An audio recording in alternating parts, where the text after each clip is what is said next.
Hello everyone, welcome back to the episode where we look at some interesting games that we've been playing over the last few weeks and have a bit of a chat about them. We've got some newer ones, quite a few in here I think that we've never spoken about before. So yeah, let's have a look. Absolutely, and don't forget if you're looking for eShop credit to pick any of these games up or anything else, of course, you can get your eShop cards via our website, SwitchUp.gg, and doing so will get you 5% of your purchase price back as cashback. And once again, just a bit of an apology because obviously that went down for a couple of weeks. We had no indication as to when it was coming back online. I've just checked it now. It is back up. So yeah, do use that again if you're able to. And thanks for the support. So what are the interesting games we've been playing? Well, let's find out.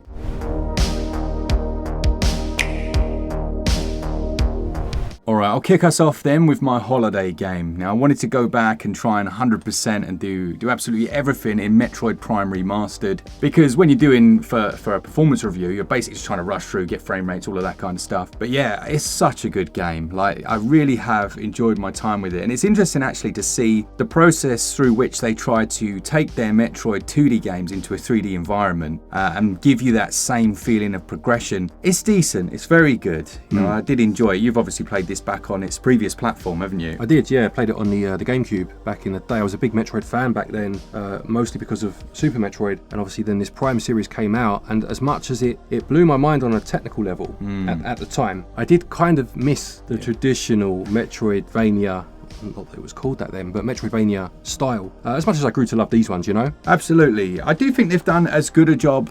I think this was their first attempt to take it into 3 dimensions. This was the first game, yes. Yeah, in that so series, yeah. I think in that regard, they've done a pretty impressive job. There are a few things about it that do irritate me. Some of the backtracking is obscene. Like, you have a map that shows you the different weapons that you need to access different areas, which are color coordinated. So you can kind of scan the maps, but the maps themselves take on these weird, like when you look at the overview map, it's like these weird hexagons. Yes, yeah. And it can be very confusing as to where you've gone, where you need to go. Yeah, I when I first played it originally, that was my biggest bugbear with the game, was the backtracking, and the fact that for me at least the map wasn't very visually appropriate. You know, I just couldn't visualize it, and that's me. I'm sure other people can. And I remember when I bought this new remaster, having not heard a huge amount of the noise about what it had done, I was kind of like, please update the backtracking, please have a fast travel system, please have a 2D map as well as the 3D wireframe, and it didn't. No, you know?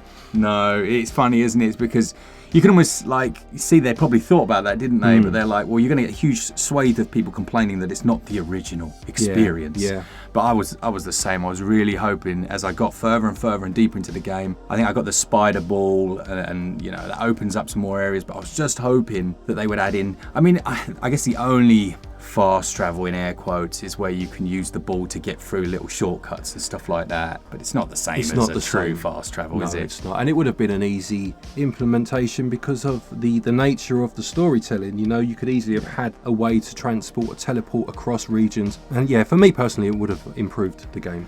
Yeah, I did love the changes they've made. Like visually, like you say, it looks incredible, and it's actually quite funny, isn't it? The amount of games we talk about with performance issues. I just did the Star Wars Bounty Hunter review. Yeah. And in handheld, that runs at 30 FPS. Right. Which is crazy when you're comparing it to this, which runs at 60. Yeah. Looks absolutely beautiful. And they probably came out about the same time originally. Yeah, you're probably right. And I did love the obviously the setting, having that space. Being that bounty hunter and being on this planet, the isolation that you felt, I thought was conveyed very well in this game. Maybe not so much as the 2D ones, funnily enough, but I still think it did a very good job of bringing that across. And I will give it major credit, for Nintendo being brave enough to have those, you mentioned the morph ball. Yes. Having those sections in a first-person game. Yeah. And the transition from first person into the ball and back out was very clever, and it works very well. It does. It looks quality. When you're playing these things, you're constantly looking for minor improvements and stuff like that. Yeah. Like when you do morph in and out of the ball, it does look amazing and it does feel very fluid. I think they could make that quicker so you could almost jump, morph, and then have instant control. Yeah. So there's a moment where it kind of doesn't give you back control. Yes, yeah. But again, back then, 20 odd years ago, you know, just you almost, as silly as it sounded, you had a moment where you stopped controlling it because you were admiring what you were seeing, you know? Yeah. So it almost accounted for that. But yeah, these days they could have just, you know, made it a little speedier, I suppose. My solution for my 100%ing has basically been scan everything. Yeah. Literally. You can see where No Man's Sky gets its ideas from. Yeah, yeah. You literally scan everything. And there's a lot of hidden lore. That's another thing. I don't necessarily like enforced lore, but I'm happy to find things and go, oh, that looks interesting, scan. Oh, let's read the history of it. And that's what built up the atmosphere of the planet for me. It's really well done, actually. Yeah, I think the Metroid series, going way back to the original on the NES, which personally I don't think has held up very well these days. But aside from that, I'm not talking about gameplay for a moment. I'm talking about lore, and I'm talking about atmosphere specifically. They've always done very well with that. You know, they're clearly inspired by things like Alien. Yeah, you know, you can get the Ripley vibe from Samus, and obviously the alien itself in the Metroid creatures. Certainly the big bads. Yes. And I think they convey that atmosphere really well in pretty much every single game in the series, certainly mainline games. Yeah, I'd say so. I just find it I do find it unusual, like how reasonably priced it is, you know? Like there's so much work put into it. I don't know if it was there originally, but like when you fire a rocket and it flashes, you see your own reflection in the helmet's mask on the screen. It may well have been. It's been a while since I played the original. If it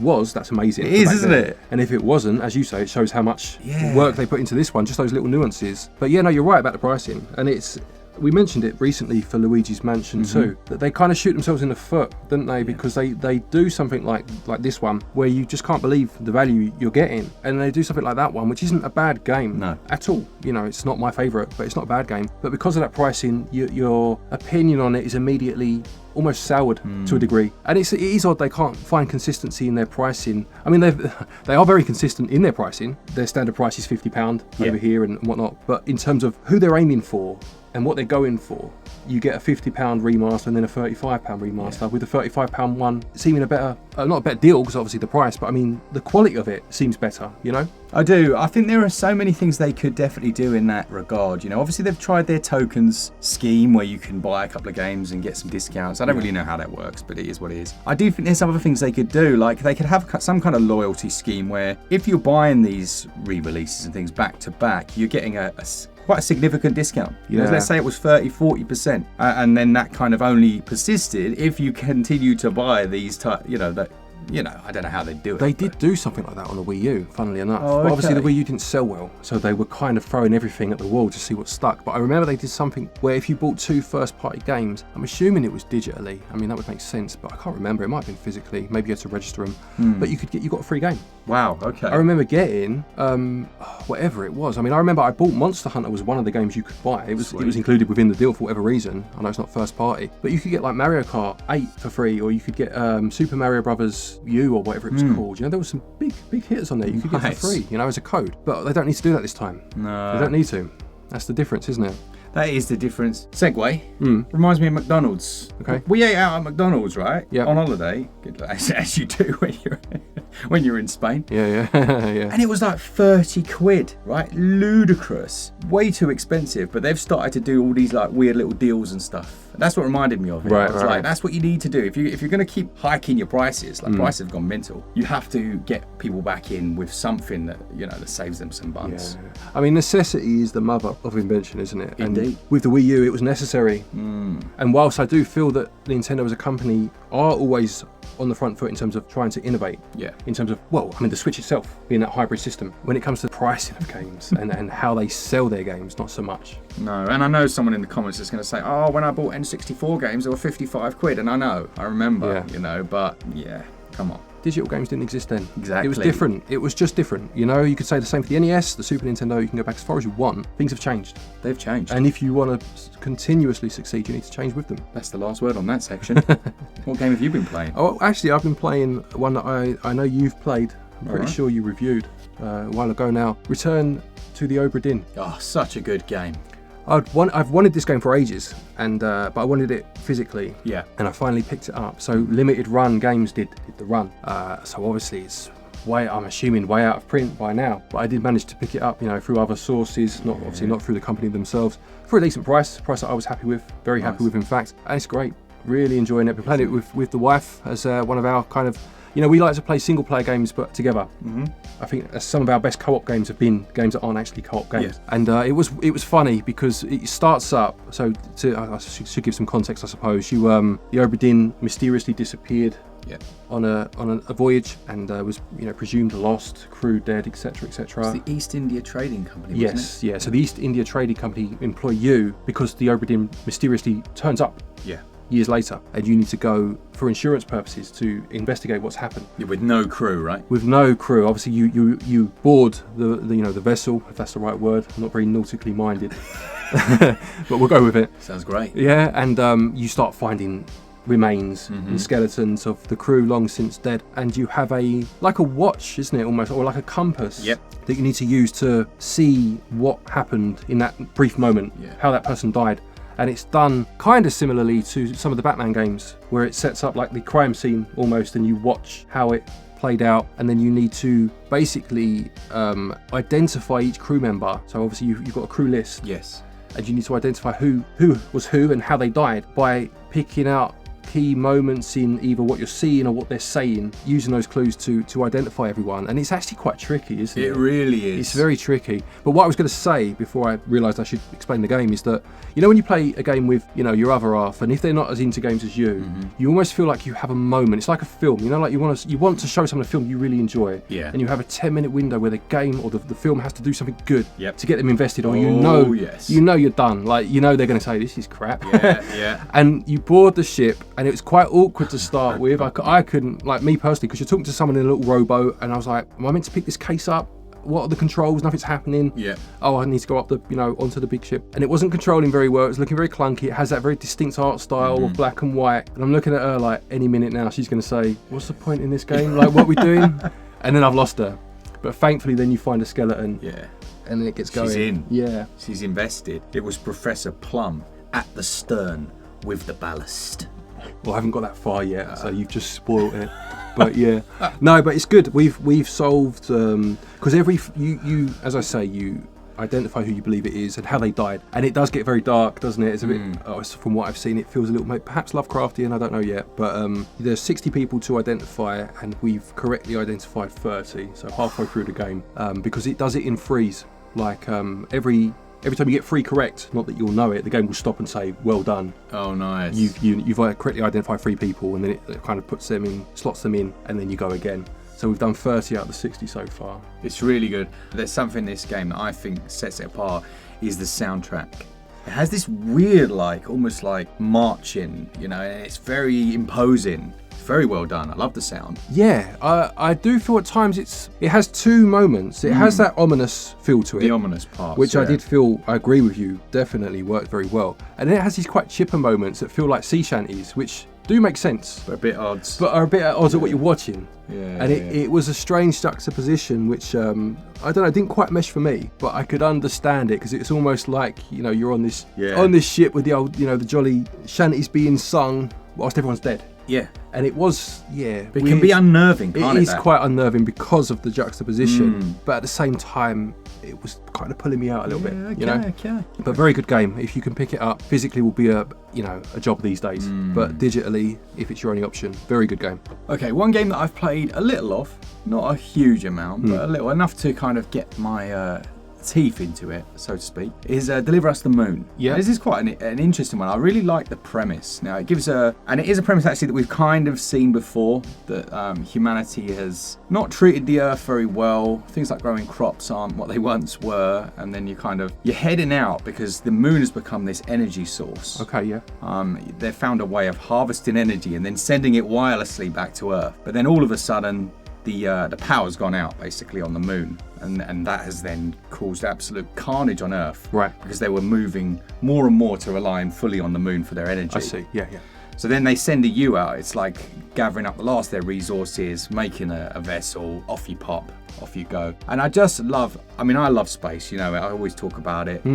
There's something about games that try and recreate that sense of isolation that we kind of mentioned in the Metroid game, but even more so because you haven't got enemies roaming around or any of that. You've got these environmental puzzles and stuff. It's a bit more like Resident Evil in some areas. Oh, okay, yeah.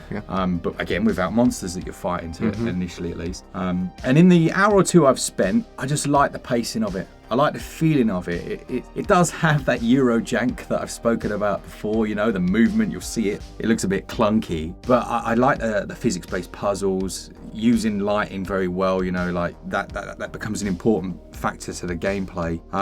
But yeah, so far, I mean, I've only done, like I say, an hour, 2 hours tops, and a couple of puzzles. There's a whole segment where you kind of leave and to go to the moon, and that's a puzzle in and of itself. But I'm enjoying it. Yeah, really, really enjoying it. I don't know if this probably hasn't got physical, has it? I don't believe so, no. This is the perfect game for a physical. Right. You know, it's that kind of like slightly obscure, a little bit niche, but it would just make a nice physical game to have. It's a bit like, in terms of feel, I guess, like Alien Isolation without the monster. Yeah. You know, you're kind of going around doing little puzzles and things, keys, moving from area to area, getting different logs and hearing what's happened and stuff like that. And you're trying to essentially just fix the moon space station to bring power back online, to save humanity. Yeah. But it does get more dark and more action later on, but I'm just not there yet. So this was originally out on other platforms, so I played it previously. I see, I'm with you. It sounds like, I hate saying it sounds like a game and not being able to remember the title, but I can't remember the title. But there was a game that Square Enix published, very much outside of their usual. Right. They were just the publishers, do you know what I mean? Yeah. That was set on, if not the moon, somewhere like that, and it was first person, but it was more puzzle based, where you're having to move blocks, and it was like physics based. But it does remind me a little bit of that in terms of what you're saying, you know. It's got that kind of feel to it, you know, where you feel like there's imposing. I tell you what it does. It does like scenarios where the air's going to run out, and you've got a set amount of time before you to fix, you know, alarms going off, you're going to die. That kind of like intensity provided by the fact that you're on the moon and you could potentially like suffocate to death, or you know, get frozen in space. Yeah, it's good. I like it. It's performance. I'm not even going to talk about performance. I mean, I am right now, but it's not great. Yeah, it's not great. I mean, I looked at this obviously for the upcoming couple of weeks ago, whenever it was. And obviously the trailer doesn't give you any indication as to the performance, but you can just look at certain games and think, yeah, that's not going to run well. No. You know, like it's just you just know, don't you? Yeah, it really is one of those that shows the age of the hardware. Yeah, definitely. But decent game though. Decent game. Fun time. I'll definitely try and get through it and finish it. Nice. I've done what you normally do, actually. Okay. I've changed my game last minute. I was going to talk about a game that I'd played. I'll save that for another one of these, but I want to talk about a game I reviewed recently. You partly reminded me of it because of the space theme. This is Mars 2120. Oh, okay, the Metroidvania. The Metroidvania. And the reason I want to talk about it is because it didn't score very well. And I like to explain why. Yeah. And you can't do that in a review. Not fully. It's too wordy. No. You know, you can give your reasons very objectively in terms of, but sometimes I think it's nice just to give the developers the respect that they deserve in terms of putting their heart and soul into something by, in one of these, being able to talk about it a bit more openly, you know? Yeah. And my major issues with this game were, it just had a serious lack of polish in a market in Metroidvanias that is so oversaturated that it got 50-odd%. There will be a card up top. You can watch the review, but it was the very definition of an average game. Right. It wasn't bad, like it wasn't shockingly bad. You know, so you play something, you're like, this is so bad. Yeah. It wasn't like that. It just wasn't very good.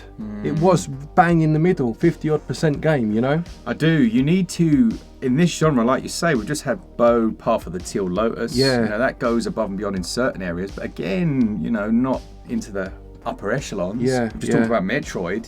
Exactly. Yeah. You need to be amazing in this genre now. And that's the thing. Like, you play Super Metroid, which is on the Switch if you've got the online. Yeah. And then you play this, and a game that's 30 years older is better. And you can't have that these days. Do you know what I mean? Like, it's very, there's no real story. So the story that you're given is that, similar to what you just said, I guess, you know, colony on Mars, contact is lost, you are part of the UN or you work for the UN and you're sent up to investigate, you know, standard fare. But once you're there's no real explanation as to what's going on. You know, there are audio files that you can pick up, to be fair, and they do fill in some blanks. But you beat a boss, say, and you know, generally you're waiting for that moment where she puts her hand to her ear and says, right, you know, base control, just eliminated a threat.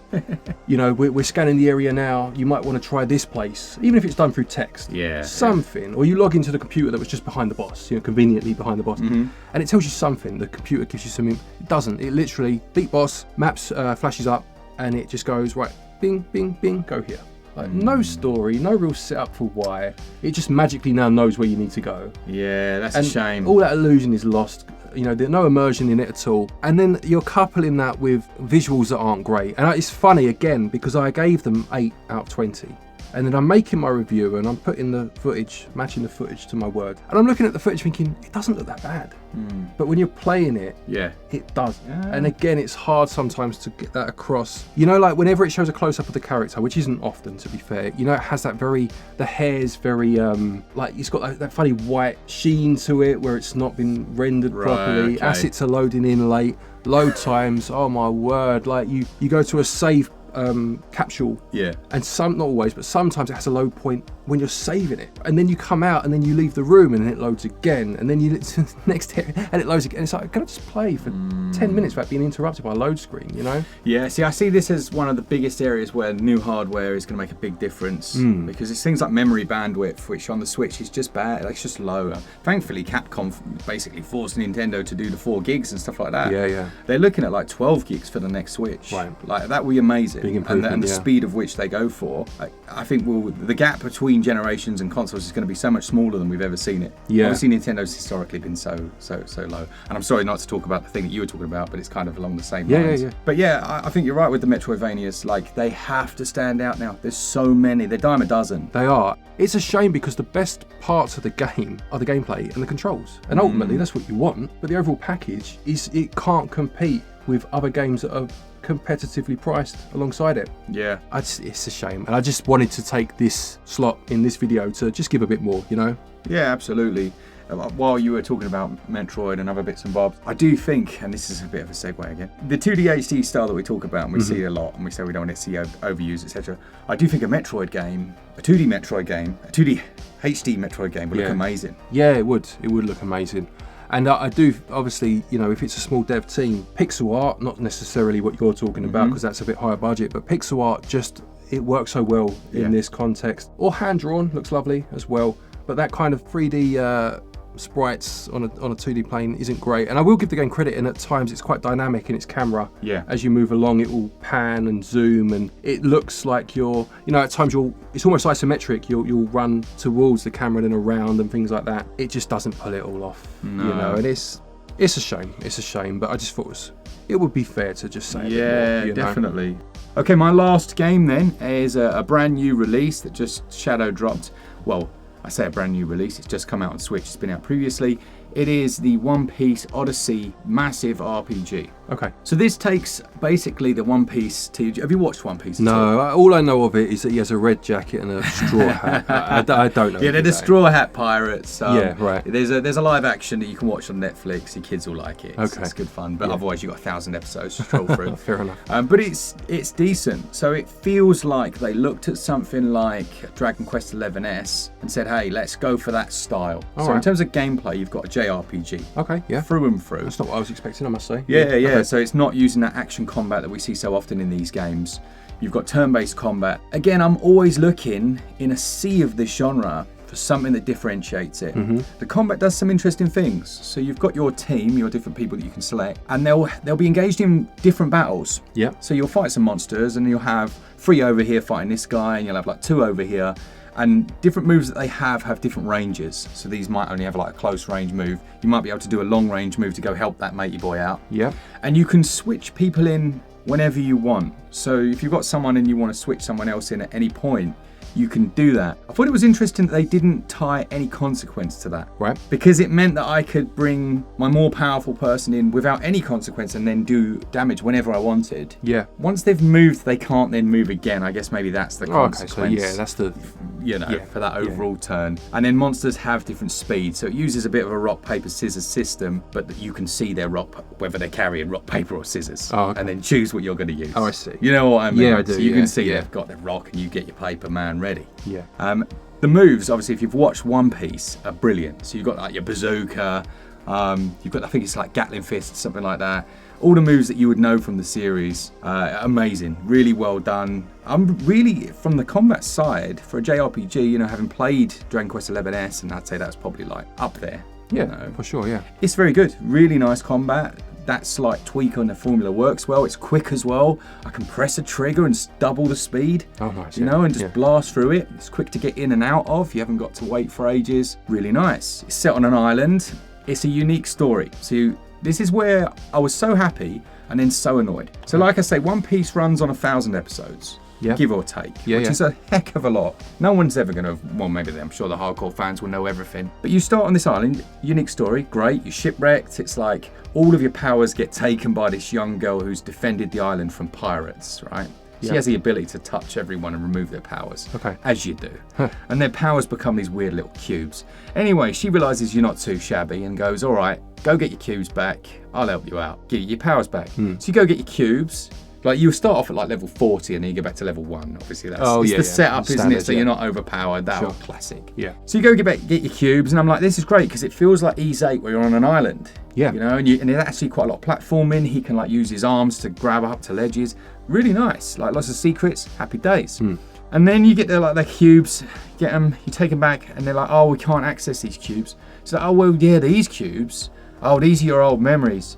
You're going to have to go back through some of these. So then you go into an old memory. Right. You know what I mean? You see where this is going, can't you? Yeah. And it's like, and if you are a fan of the series, which I am, but I've not watched all of it, you're in an old memory that you know the end of. And it says straight away, oh yeah, I remember this memory. Oh, we beat this guy. So if you're new to the games, it's just completely spoiled what you're about to do. Right, okay. And if you're not new to the games, you're going in to do something that you already know is a memory, so it doesn't mean anything. You know what I mean? I just don't... It just annoyed me. Now, like, don't get me wrong, it's not all that, and it does tie to a story on the island, but it just felt a little bit... What's a nice way of putting it? Superfluous. Superfluous is the perfect way of saying it. It felt like, oh right, brilliant. When they are in these memories that I know, and it goes, the memories won't always be the same, because you know how it is when you're trying to remember something and it's, you know, it's different. So it will put in elements that are the same, but I also don't care because it's a memory. Yeah. It's a funny one with story. And that's why we don't score story. You know, we score it in terms of how it impacts the gameplay, but not straight standalone story, because it's too subjective, way too subjective. And I think it's difficult with licensed properties in terms of making games for them, because you do, obviously you want to appeal to the fans first and foremost, but you do need to try and reel in non-fans and try to convert them into fans. And it must be a very difficult juggling act between the two. Do you know what I mean? Like, to change properties for a minute, but you mentioned, like, you know, the kids will love... My kids love Ninjago, like the Lego show Ninjago. And so we've watched, you know, copious episodes of that over the years and whatnot. And then there was a Ninjago movie, which was completely different. It kind of went for laughs, and it you know, it took away a lot of the character development. In terms of watching it with my kids, I love it because it's just funny. But obviously when you're seeing the show and you're noticing those differences, and for people that don't know the show, this is their experience of it. And it's almost like showing someone the 1960s Batman show and saying, this is Batman, have a watch of that. You know, they've never seen Batman before, and their opinion of Batman is campy, when actually there's so much more to it. Kapow. Yeah, exactly. But then obviously you're trying to ignore so much lore so you can get people in the cinemas, but then the fans are like, well, what the hell is this? Like, we've been watching it for years and you give us this. It's hard. It's a hard line to walk, I think. It really is. But I don't know why they didn't just have the original story.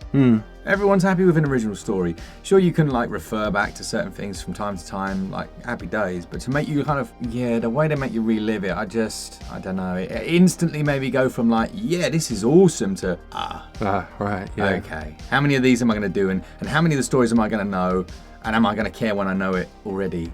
And the way they kind of just went, oh yeah, I remember this one. We beat Crocodile at the end. We're going to have to do that again? She's like, yeah. I mean, you could have told that a bit better, to be fair, couldn't you? Don't tell. Just don't tell the end. Because then the fans are like, oh, I remember this. I wonder if it's that story. But then you could also play on the fact that you said that you don't always remember things perfectly, because it could be as you go along. Oh, I remember this. Didn't we jump on this bit? Yeah. No, what are you talking about? You know, and then you do the bait and switch, didn't you? And absolutely, and it breaks the fourth wall in game terms. Yeah. You know, they're constantly like, well, this isn't real anyway. Oh, great. Yeah. Okay. All right then. But and I don't want that to sound like a huge sour. It's just, it did sour slightly, my experience. And I think it's a really good RPG still. Yeah. You know, this for me would still be up in the 80s. It's still very good. And let's be honest, we said this before, when you're playing these massive RPGs, very often the story, although it has to be enough, it doesn't end up being the overall of the experience. And that's the exact point of this series that we're doing here now, because obviously if you review this game, you're not going to spend 4 minutes talking about that bit, you know, but in this one where we're just casually chatting about the other bits,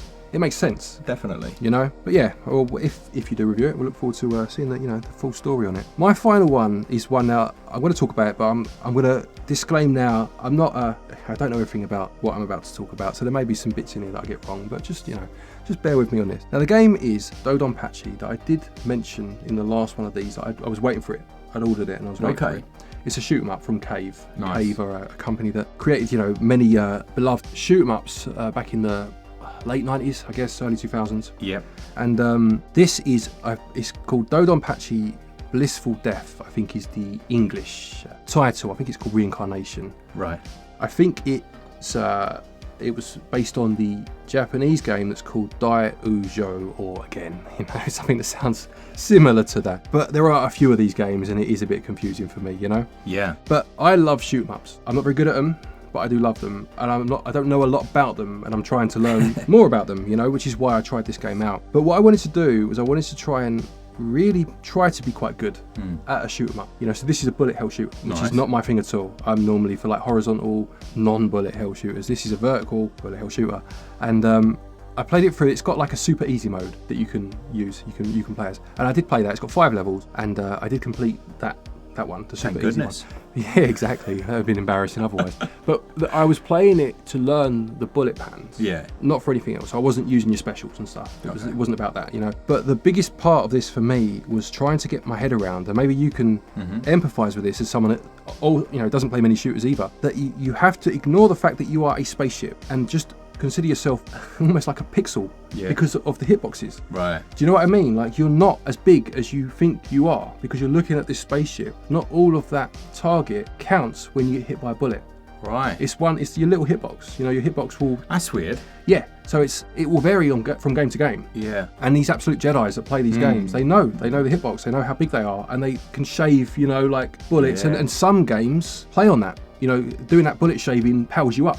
Yes. And it's about that risk reward. So it's very difficult when you're not in that mindset, because you've got bullets coming towards you, and your natural instinct is to try and navigate your way around the bullets. So you've got like 4 bullets coming, spreading out as they come towards you, and you're trying to make your way around, which takes so long. Yeah. And the chance of getting hit is massive. If you just clear your mind of all that and think, right, I'm not as big as I look. I'm just a little hitbox. I can go through this. I can do this, like feel the force, Luke. You can do, and you go through the bullets, and it feels good. Nice. It feels good, Does the ship move separate from the screen, or does the screen move with the ship? Does the ship stay locked? There's a reason I asked. No, it moves separate from it. Yeah, because there were some games back in the Spectrum days that had similar things where you had a hitbox, and I used to get a piece of blue tack and work out the size of the hitbox and stick it on. Yeah. And then it was like cheat code. Yeah, you're winning, ain't you? No, exactly. you couldn't do that on here, but learning that hitbox size is everything, and it is.